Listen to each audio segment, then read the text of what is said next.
د پښتو ژبې مشهور ټوکمار اداکار او هنرمند میراوس دامخال له سختې ناروغۍ سره لاس او ګریوان دی او په کټ پروت دی. د هغه د کورنۍ غړي وایي چې نوموړی له څه مودې راهیسې د روغتیا له جدي ستونزو سره مخ و، خو اوس یې حالت د اندېښنې وړ دی. میراوس د 400 تنګي تحصیل سره تړاو لرونکي د پښتو ټوکو او طنز په نړۍ کې یو له هغو هنرمندانو څخه دی چې د خپلې ځانګړې اداکارۍ او ټوکمارۍ له کبله یې پراخ شهرت ترلاسه کړي. د هغه په طنزي انداز کې ټولنیزې ستونزې، د ولس دردونه او د ژوند خوندور اړخونه داسې وړاندې شوي چې د خلکو د خندا ترڅنګ یې د هغوی فکرونه هم راپارولي دي. هغه د ټلویزیون، سټیج پروګرامونو، ریډیو خپرونو او فلمونو له لارې د خلکو د زړونو په تکولو ترڅنګ پښتو ژبې ته یو نه هېرېدونکی خدمت کړی دی. د هغه لخوا وړاندې شوي ټوکې او چوټکې نه یوازې د پښتونخوا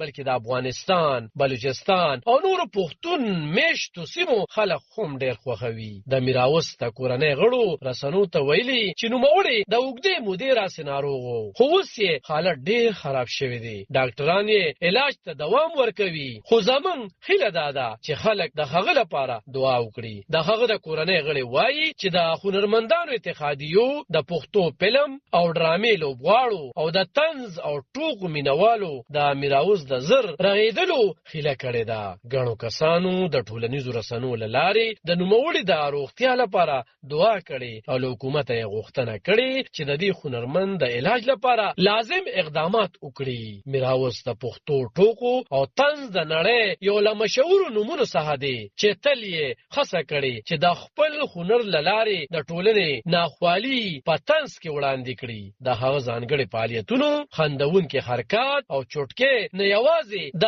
تفریح لپاره وي بلکې د ټولنیزو پیغامونو د رسولو یوه مهمه وسیله هم ګڼل کیږي. په تیرو کلونو کې میراوس د ګڼو پروګرامونو برخه وه او د خپل طنزي هنر له برکته یې په پښتنو کې یو ځانګړی ځای پیدا کړی و. اوس چې نوموړی د ناروغۍ له امله په بستر دی، د هغه مینوال اندېښمن دي او د هغه د بیرته روغېدو امید لري. د پښتو ټوکې او طنز نړۍ ته د میراوس خدمتونه بې ساري دي او که څه هم اوس د ناروغۍ له وجې د سټیج او پردې له مخې لرې شوي، خو د هغه یادې شوي ټوکې او هنري کارونه لا هم د خلکو په زړونو کې ژوندي دي. د میراوس د مینوالو نه هیله دا ده چې نوموړی زر تر زره روغ شي او بیرته د خندا نړۍ ته راستون شي. علب خان شیرپو، دلبر نیوز، تحصیل تنگی.